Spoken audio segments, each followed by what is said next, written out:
Hello everyone and welcome to Code Factory by Raj at Newton School. I'm Raj Kabashia, educator at Newton School. So our today's video is switch case in C++. Okay, so let's start the video.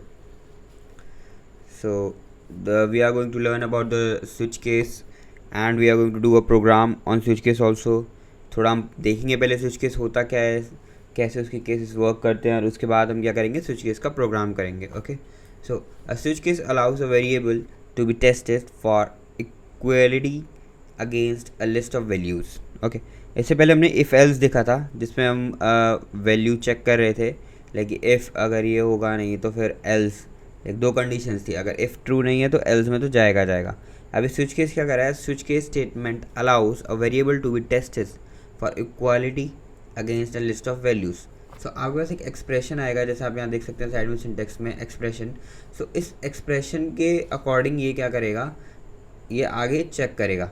Okay, कि case में कौन सा वाला वो जो choice है, जैसे मैंने चूज़ किया like two, so case one और केस टू है तो केस टू में ये जाएगा. ओके, सो अगर you have any number of case statement, so default optional, so default is the optional statement which will run. Okay, so each value is called case and the variable being on switched on is checked for the each case. Okay, then expression used in switch case must have integral or numerated type or be the class type, in which class can be single conversion function to an integral or numerated type. सो यहाँ पे क्या है, जो आप choice देंगे switch के अंदर जो एक्सप्रेशन है वो इंटीग्रल टाइप का होना चाहिए, न्यूमरेटेड या क्लास टाइप का वेरिएबल होना चाहिए. इसका मतलब आप इंटीजर, बेस्ट है कि इंटीजर या स्ट्रिंग लें, ज़्यादातर हम वो ही यूज़ करेंगे मेनली, इसके अलावा हम कुछ नहीं यूज़ करेंगे. Okay, now you can have any number of case statement within a switch case. Each case is followed by a value to be compared to and a colon. Okay, so सबसे पहली बात है like जो colon है उससे value compare की जाएगी. Any number of case में आप एनी नंबर ऑफ केस रख सकते हैं आप एक स्विच के अंदर.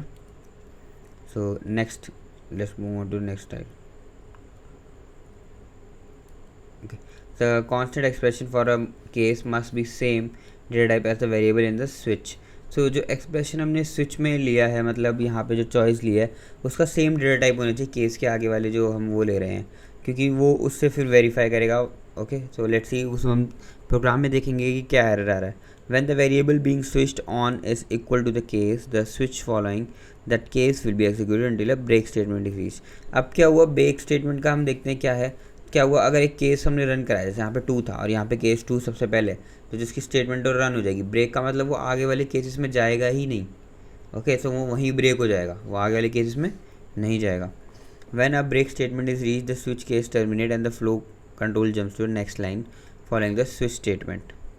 ओके, जब ये क्या होगा, ब्रेक स्टेटमेंट रन हो जाएगी तो ये क्या, इससे बाहर आ जाएगा प्रॉपर स्विच केस से, जो अगली स्टेटमेंट है वो रन होगी.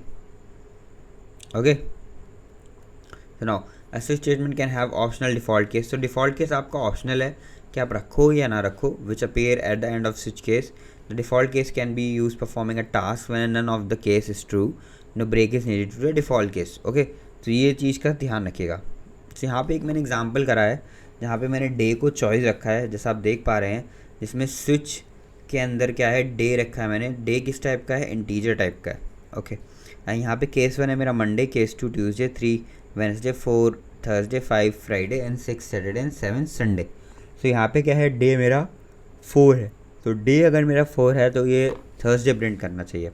ओके, अगर मेरा डे 1 है मंडे करेगा, 2 है ट्यूसडे, 3 है तो वेडनेसडे, 4 है तो थर्सडे, 5 है तो फ्राइडे एंड 6 है तो सैटरडे एंड 7 है तो संडे. ओके, ये हमारा स्विच केस का एक एग्जाम्पल हो गया. तो सबसे पहले हम इस पहले वाले एग्जाम्पल को करते हैं. सो हम न्यूटन स्कूल की साइट पे ही कोडिंग करेंगे जैसा हम अब तक करते हुए आ रहे हैं.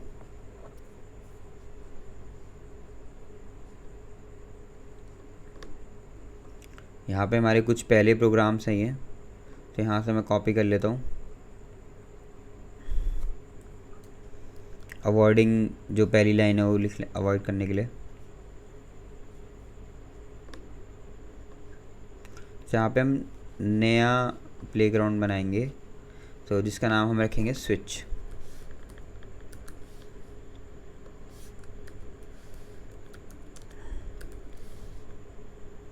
Let's create that. और यहाँ पे लैंग्वेज सेलेक्ट करना मत भूलिएगा, यहाँ पे C++ लैंग्वेज हमें हमेशा सेलेक्ट करनी है। यहाँ पे मैंने पेस्ट कर दिया कोड। पर अब मैं क्या करूँगा, यहाँ पे एक इंटीजर टाइप का वेरिएबल लूँगा ch, जिसे हम यूज़र से इनपुट लेंगे।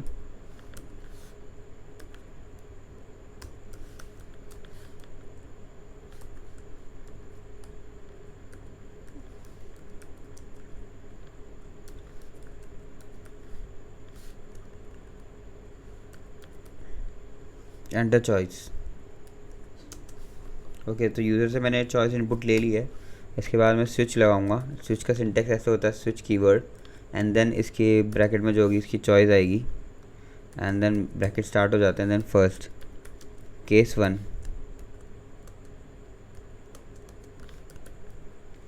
सी out today is Monday.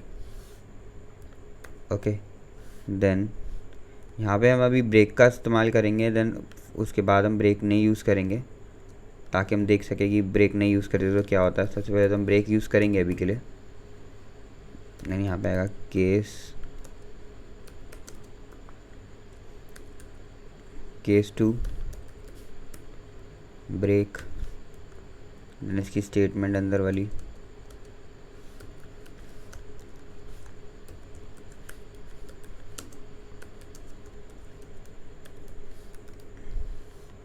Today is Tuesday. Then एक में केस कॉपी कर लेता हूँ, it will be better for me also.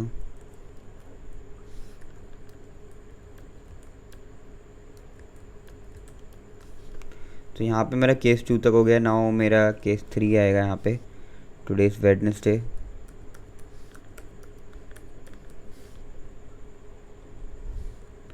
Then Thursday, then Friday, Saturday and then last is Sunday. So यहाँ पे मैंने एक चीज़ अभी चेंज नहीं करी है, वो है केसेस, तो वो मुझे चेंज करने हैं अभी। तो यहाँ पे आ जाएगा केस 4, यहाँ पे आ जाएगा केस 5, यहाँ पे आ जाएगा केस 6 और यहाँ पे आ जाएगा केस 7। ओके, सो ये मेरा स्विच केस हो चुका है। अब मैं इसको एक बार रन करता हूँ, एरर देखते हैं इसमें कोई एरर है या नहीं। सो इसमें एक एरर है, लेट्स सी।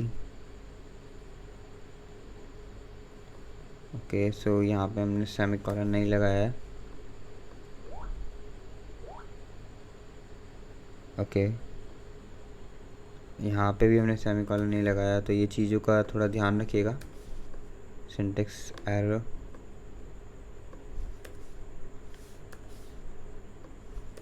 केस के बाद कॉलन लगता है, केस और केस के नाम के बाद।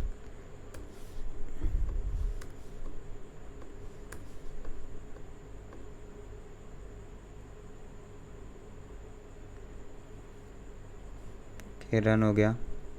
देन मैं चॉइस अगर इसमें 4 डालूँ, देन इसको मैं रन करता हूँ, तो यहाँ पे क्या आना चाहिए, टुडे इज़ थर्सडे। जैसा कि आप देख सकते हैं चॉइस 4 पे थर्सडे आ रहा है। अगर मैं यहाँ पे चॉइस 3 डालूँ, today is Wednesday, then choice 7,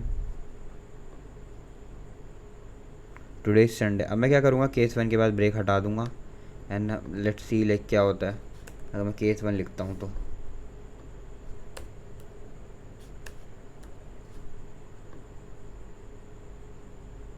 यहाँ पे क्या हो रहा है, दोनों केसेस रन कर रहे हैं। तो यही चीज़ मैं बताना चाहता था।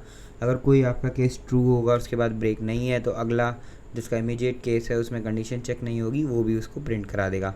लेकिन मैं सेकंड के बाद हटा देता हूँ और मैं फर्स्ट के लिए रखूँगा। तो आप देख सकते हैं टुडे इज़ मंडे प्रिंट हो चुका है, ट्यूसडे वाला भी प्रिंट हो गया है और वेडनेसडे वाला भी प्रिंट हो गया। तो उसने क्या करा, एक के लिए कंडीशन चेक करिए, केस 1 इज़ ट्रू है, तो केस 1 से स्टार्ट हो गया। जैसा अभी यहाँ मैं केस 2 लिखूँगा, तो केस 2 के आगे तक के जहाँ तक ब्रेक नहीं लगा हुआ वहाँ तक के प्रिंट होने स्टार्ट हो जाएंगे, ऊपर नहीं जाएगा। सो ब्रेक इसलिए होता है कि ताकि ये डायरेक्ट इसके बाहर निकल जाए जो भी स्टेटमेंट ट्रू है उसके बाद। ओके, सो यहाँ पे हमारा ब्रेक आ जाएगा। अब मैं अगर इसे रन करूँगा, टुडेज ट्यूसडे ही ये प्रिंट करेगा। ओके, सो इसके बाद हम डिफ़ॉल्ट का एग्जांपल देखते हैं।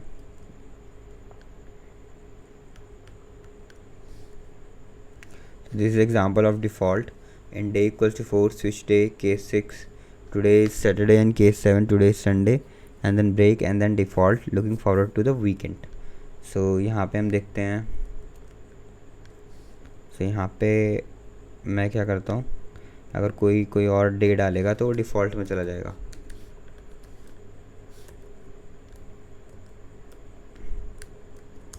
ओके डिफ़ॉल्ट के लिए सी आउट रखते हैं.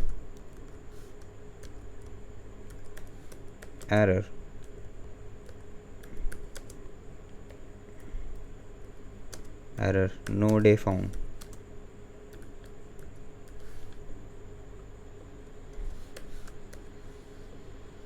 So let's run this.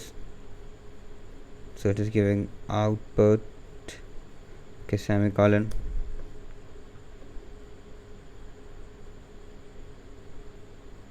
Okay, so if I put a choice at 22, let's see ये किस में जाता है. Okay, error no day found. So आपका डिफ़ॉल्ट तभी केस रन करेगा, डिफ़ॉल्ट वाला जो चीज़ है वो तभी रन करेगा जब आपके सारे केसेस फॉल्स हो जाएंगे. ऐसे कंडीशन भी होनी चाहिए जब सारे केसेस फॉल्स हो जाएं तो एक पर्टिकुलर केस हमारा रन करे. सो ये कंडीशन हमारे पास होनी चाहिए जो कि हम यहाँ पे देख पा रहे हैं. सो अब हम क्या करते हैं, एक नया प्लेग्राउंड बनाते हैं और इस सबको कॉपी कर लेते हैं. पहले तो एक नया प्लेग्राउंड बनाएंगे और उसमें क्या करेंगे हम, उसमें हम एक कैरेक्टर टाइप की चॉइस लेंगे और उसको रन करेंगे. ओके स्विच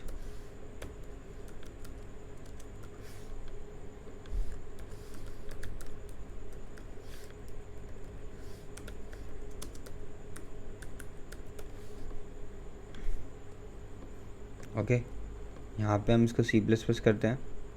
देन मैंने हाँ सारा अपना कोड पेस्ट कर देता हूँ. सो कैरेक्टर टाइप की चॉइस लेंगे तो 2 ही चॉइस रखते हैं, ज़्यादा नहीं. कि अगर ए चूज़ करा है, क्या आपको पता है कैरेक्टर सिंगल कोट्स में आता है तो यहाँ पे सिंगल कोट्स में लिखेंगे, अगर स्ट्रिंग होगा तो डबल कोट्स में आएगा. ओके कैर. अब मैं इसको रन करता हूँ. ओके 1 में मतलब डिफ़ॉल्ट में जा रहा है, नो केस फाउंड. अगर मैं ए करता हूँ तो ये आना चाहिए टुडे इज़ मंडे. यस. अगर मैं बी करता हूँ तो आना चाहिए टुडे इज़ ट्यूसडे. यस. इसमें कुछ भी कर देता हूँ, JV कर देता हूँ तो एरर आना चाहिए, error no day found. Okay so this is how हमारी जो चॉइस है कैरेक्टर वाली वर्क करती है. अब मैं स्ट्रिंग चॉइस लेता हूँ. ओके सो यहाँ पे आ जाएगा मेरा फर्स्ट. सो ये चीज़ ध्यान रखिएगा, ये वाली जो चीज़ है ये डबल कोट्स के अंदर आती है. जो स्ट्रिंग हमारी होती है हमेशा डबल कोट्स के अंदर आती है. सो हमारी जो नेक्स्ट वीडियो होगी स्ट्रिंग के ऊपर ही होगी, जिसमें आपको अच्छे से समझ आएगा स्ट्रिंग है क्या एंड स्ट्रिंग में कौन कौन से फंक्शंस आप लाइक उसके साथ परफॉर्म कर सकते हैं. तो मैंने इसे रन कर दिया है. सो एक एरर आ रहा है, let's see the error. So switch quantity not integer. Okay so ये क्या कह रहे हैं कि const char to this. So could not convert, तो ये कन्वर्ट नहीं कर पा रहा है जो हमने स्ट्रिंग वाला पार्ट यूज़ करा है उसको कैर में. तो CH मैंने स्ट्रिंग ही लिया है I think so.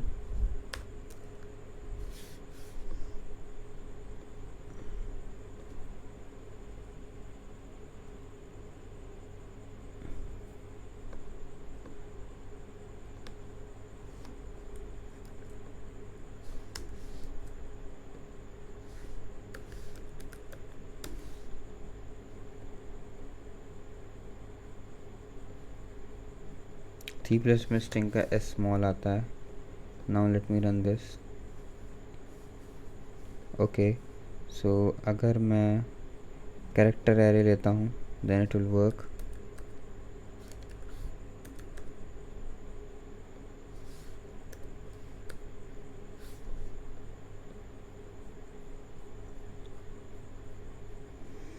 Okay, it is not working for character array also, as you can see, like could not convert like const char array to like case switch first, could not convert second from const cat array. So इसमें ये क्या कर रहा है, string वाला part नहीं ले रहा है. So he this want like integer part, so यहाँ पे string work नहीं कर रहा है. Okay, so ये हमारा switch case complete हो गया है. Thanks for watching this video and kindly do subscribe to this channel.